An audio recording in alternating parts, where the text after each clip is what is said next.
Okay, we should be in.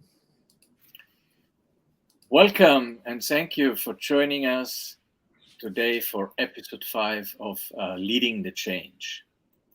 In today's episode, we are building on a previous episode where we talked about the transformative power CEO buy-in has and the crucial role it can play in any organizational change and how to drive change forward. In today's episode, we talk about unwrapping sustainability, and we have a distinguished guest who is sharing his leadership lessons with us in that perspective. So allow me to introduce our distinguished guest today, and excuse me, I want to use my notes as I want to pay full account to his bio. So Marco Eikelenboom is joining us today. He is the Chief Executive Officer of Sappi Europe since April 2021. Marco started his professional career with KPl fine paper in the Netherlands, and after several commercial positions in Maastricht and in Paris, he was appointed Manager Corporate Planning when KPl was acquired by Sappi Limited in 1997. Following this corporate strategy position, Marco took on the role as Managing Director of Sappi Benelux, and he left in 2002 to Sappi's global head office in Johannesburg to become Marketing Director. Marco came back to Brussels in 2005 as the Director Marketing and Sales. After the acquisition and integration of Real Graphics in 2008, Marco assumed the global commercial responsibility for the graphics business of Sappi Europe as their Vice President Marketing and Sales. So welcome, Marco, and thanks for joining us today. Thank you so much, Hans-Peter and Catherine, for this opportunity. Wonderful to talk about this important topic, and I'm very happy sharing some of my thoughts and experiences of the sustainability and the way we go about it in Sappi Europe. Good, thank you. So for the audience, we aim at posing questions first to Marco for say around 20 minutes. And we want to reserve 10 minutes and give you the opportunity that you can via the chat post some questions directly to Marco. Good. So let's dive in. Catherine, do you want to pose? Yeah, sure.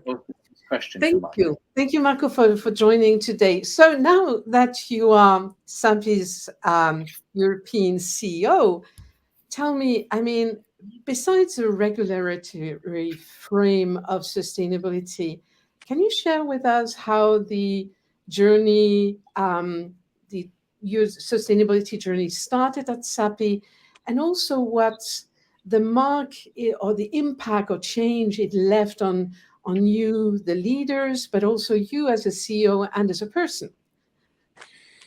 Yeah, thank you, Catherine. It's a very interesting start to the topic, but it's probably the right start because there is a personal component to it, and I think driving an agenda as a CEO, but also in my previous jobs, starts with a personal belief, and that belief needs to grow, and it did for me. I was, as Hans-Peter said, in my previous roles, I was in the commercial side of the business. Very much in contact with our customer base, and in that sense received a lot of feedback from our customers, which had very much to do with product safety, certain product specifications, the way particularly our packaging and specialty products are dealing in food contact. So very specific requests from our customer base. And that was, you could almost call it a transactional way of dealing with sustainability, with the product regulation, which was good, and I learned a lot. It was certainly something that gave me the first insights in how important sustainability is for a company, for customers, for the whole value chain. But the true journey started, Catherine, as you said, and asked me to describe it. The true journey started when I got into this role, when I took over the position of CEO of Sappi Europe in April 2021. And when you need to understand and decide how much time you spend on new topics, and strategy is of course one. The longer term strategy for Sappi Europe, the North Star, establishing your ambitions is one thing. But the other very important thing is that I found that sustainability, however I thought about the strategy, it came always back to sustainability and the position we would like to take in terms of thought leadership, in terms of product compliance, in terms of European regulation. So every structure I had in mind was almost based and founded on how to drive sustainability and the sustainability agenda in the company. And again, your question is a personal one. What I did as one of the first actions when I thought it over in the month ahead of my start was that I found it absolutely important that sustainability would become Chefsache, as the Germans say in good English. That I would be always in one way or another involved in decisions around sustainability, and I decided very quickly that sustainability needs to report into myself. Not because I know everything or that I feel myself more important than the rest of the organization, not at all. But it is such an overall topic that it creates links and interfaces with many other departments, and that ultimately is my role, to connect it to other departments. So that was the personal first step and the big decision that I took. Next to that, and this is maybe going more into how sustainability has unwrapped itself within Sappi and how it's been rolled out. From there, it became, for me personally, much more than product compliance, much more than fulfilling customer requests. It is a true fundament of our strategy. And as I said, everything basically starts with the question, what does our product, but also what do our mills, where we produce our product, and what does the company as itself do in terms of sustainability for the community we live in, the community we work for, the community we have to care for. And therefore, sustainability became really a topic, a CEO topic in all its forms. The European regulation is a big driver. And therefore, through our European Association, Sappi, Confederation of European Paper Industries, where I'm currently the vice chairman, and from the 1st of January, the chairman, will be a very important vehicle to drive further our ambitions in close collaboration with the European Commission and the Green Deal. The agenda is extremely important, is extremely ambitious. But it needs to take care of some of the industry requirements to fulfill this transition. And that is currently, if you ask me, what is the biggest task that I see ahead of me in the next 3 to 5 years, it certainly is to find the right position for us as a company, but actually for us as an industry within that European framework of regulation. And basically, as you could say popularly, to become a part of the solution rather than stay a part of the problem, as we have been perceived in the past. And that's certainly not the way we look at ourselves. Marco, thank you. I think I loved what you said, the Chefsache. So I think it's built on what you said. It really starts with the personal transformation of the CEO, that he is really saying, I want to take that up and it should be my legacy. What interests me is now, so you said, okay, it's embedded in the strategic vision of Sappi, and it starts at the top, but I think more importantly, it's your people that make the difference. So how have you embedded sustainability in that sense that you can say it's really part of the DNA of Sappi Europe, that whenever anyone takes a decision, they immediately say, okay, how does that build into or fit into our sustainability framework? I think that's a very interesting thing that I would like to. And it's an interesting question, not easy to answer, because it's a process that takes time, and it's also an iterative process. So you never have the right answer at once. I'm currently in one of our bigger mills in Gradkorn in Austria. And yesterday we had, and it's a nice parallel. Yesterday we had the safety day, global safety day. We do that every year. Spend a full day in one of our mills, actually in all our mills, for one day. And safety is a similar thing. If you do not continue to put safety on top of your list of priorities, it ebbs away. It very quickly loses its focus. And the same is absolutely true for sustainability. And therefore, Chefsache, or it needs to come ultimately from the CEO. I'm not saying that without me it would fall flat on its face. Not at all. But you need to make the importance clear to each and everybody by clear examples, certain role modeling, and it's the same with safety.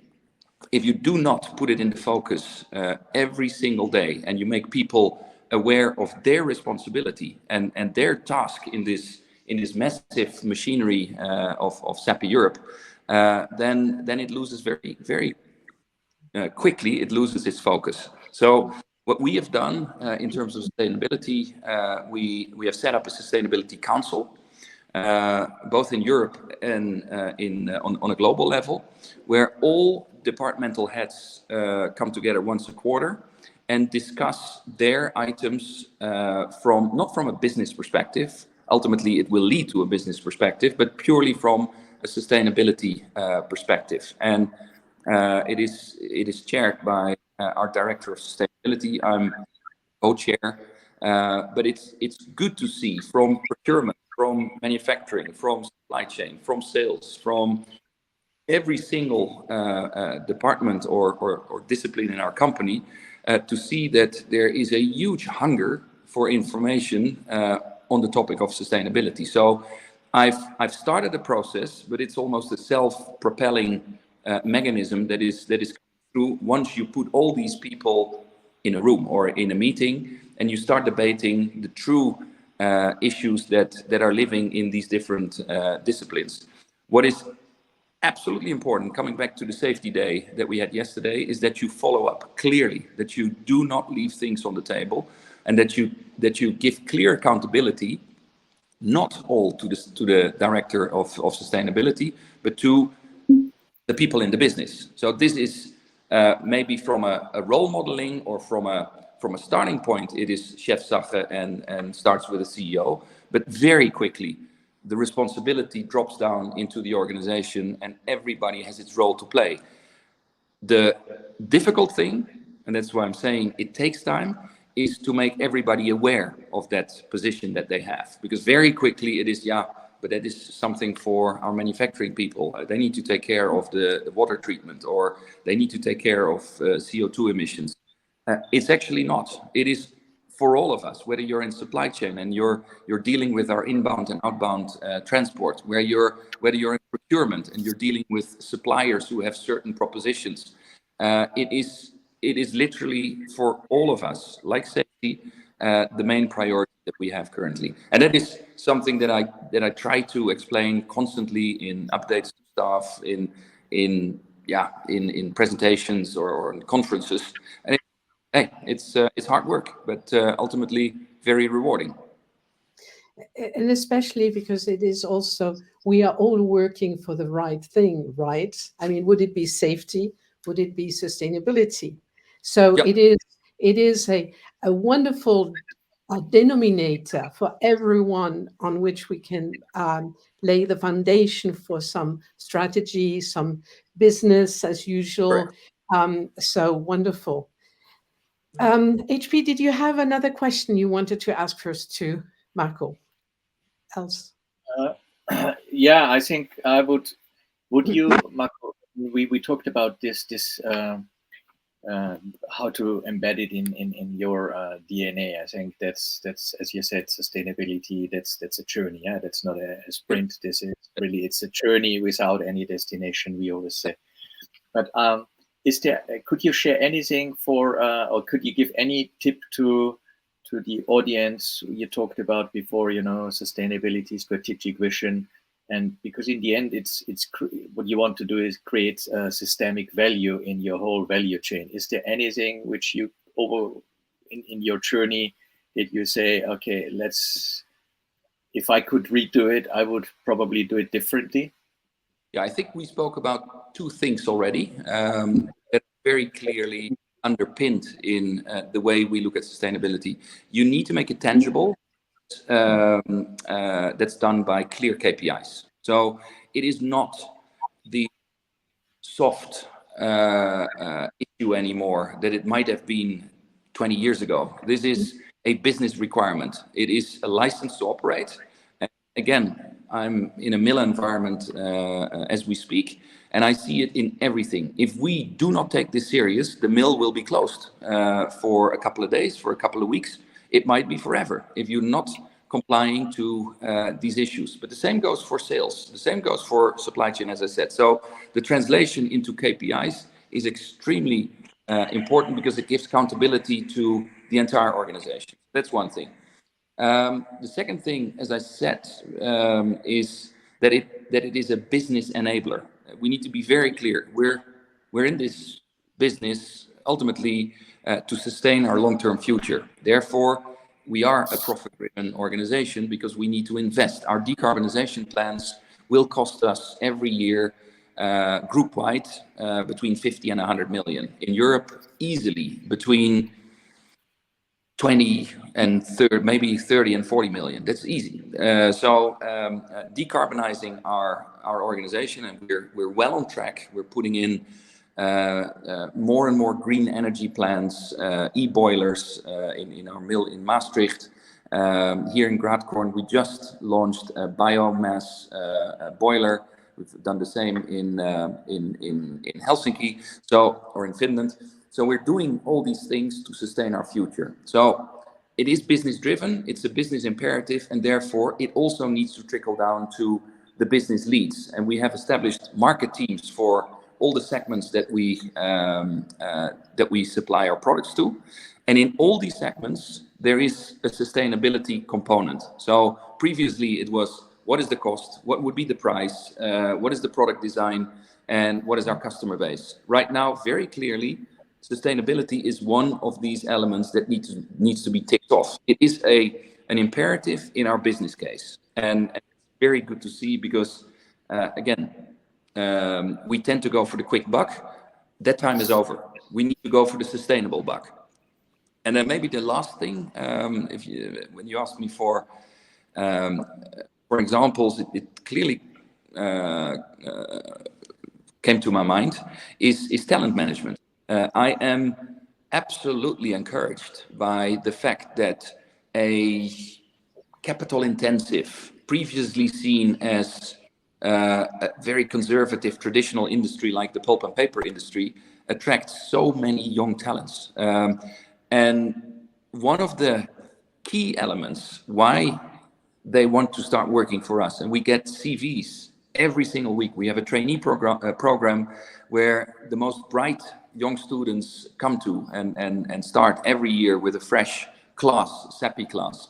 And most of the time, it evolves around a sustainable future and making Sappi an even more sustainable company. Again, I'm coming back to the phrase which sounds rather popular, but it's so true.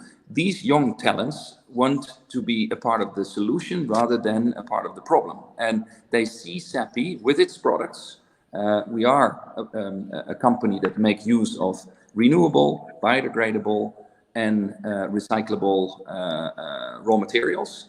That is a huge advantage in fighting plastics going forward. The single-use plastic directive that has been issued by the European Commission has been a shock to the system, but also a massive opportunity for companies like us. We have recyclable, biodegradable, and first and foremost, renewable resources to make that happen. So youngsters, young talented students feel that urge and see Sappi as almost as a driveway to that high ambition level from the European Commission and the way to help them. Can I ask you something on that? You spoke, I mean, I find it, how shall I say, you put it so brilliantly together that there is no excuse for not embracing sustainability because it's a business license, and without that Correct. we cannot do it. On the other side, I mean, there's so many new opportunities which might arise because of the creativity, the engagement also of your teams. Can I ask you, I mean, the older generation of your employees, how do they react? How does your leadership team react in general? To be honest, and again, I'm making the analogy with safety, which has or our safety records has made a huge improvement over the last 3 years. Why? Because we talk about it, because we explain why it's so necessary, and I think that's the thing that can never be done enough. These webinars help so much in explaining that there is a business rationale for companies like Sappi, but so many other companies to create and to maintain that license to operate, because it can be over every day. We're now being confronted within the European Commission with the packaging and packaging waste regulation, which is a massive regulatory framework that we need to adhere to one way or another, and it's coming with a fast pace. So you cannot just step away and say, well, we'll think about that tomorrow. So my task is indeed on a daily basis, and thanks again for this opportunity, because it's wonderful to reach even more people outside of Sappi with such a message. But to answer your question very clearly, I do not, and I'm very privileged to say so, I do not see a difference between the youthful ambition and enthusiasm that young trainees have and the thoughtful pragmatism that experienced managers and supervisors and mill people have on the topic of sustainability. Of course, they approach it differently, and maybe the energy levels or the enthusiasm is different. But I have not yet found an employee who would tell me, I don't want to hear about that story anymore. You told me enough. It's good. No, they're very open and very willing to listen constantly to anything that's new and could add to the full picture. So, and before I hand it over then to HP, I mean, do you see that the engagement numbers have risen, or that is it reflected in the engagement number of your teams? Very interesting, Catherine. We just finished an employee engagement survey, which we do every second year, and of course we tweak it together with the company that's doing the survey, and we had a participation rate this year astonishing of close to 85%, which according to the and Sappi as a whole, also the other regions were even slightly higher. So the survey company was absolutely blown out of the water. Yes. So it lives. It is something that people want to talk about. They want to give their opinion about Sappi. This is, of course, the employee engagement survey is more than sustainability, but we tweak it every year, and sustainability becomes more and more prominent. But apparently, what came out, and we're still researching the data, it's 2 months ago. Apparently, what was always an issue was the distance between top management and, call it, the shop floor. That gap has been closed through the roadshows that we're doing, through the safety days that we're having, the sustainability days that we're having, the water days that we're having. It appears that the gap between top management and, call it, shop floor in the mills has been significantly decreased, and people start to feel more close to even these very difficult topics, and they find their own way of talking about it. So yeah, it came loud and clear through in the engagement survey.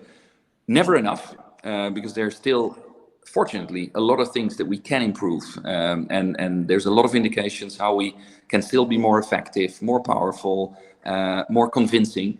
But it's very interesting to see that coming out of the employee engagement survey. Great. So I think I invited people to ask questions. So we have another 5 minutes, and there is one question from Puong. I hope Yes, I you pronounce it right. So thank you very much for sharing your insight, Marco. You were rightly pointing out that sustainability is a business case, and it's crucial to have KPIs, keeping all organizations on the same pace. Could you please share what it was like to Sappi at the beginning of this process of putting sustainability agenda and KPIs in place? Thank you.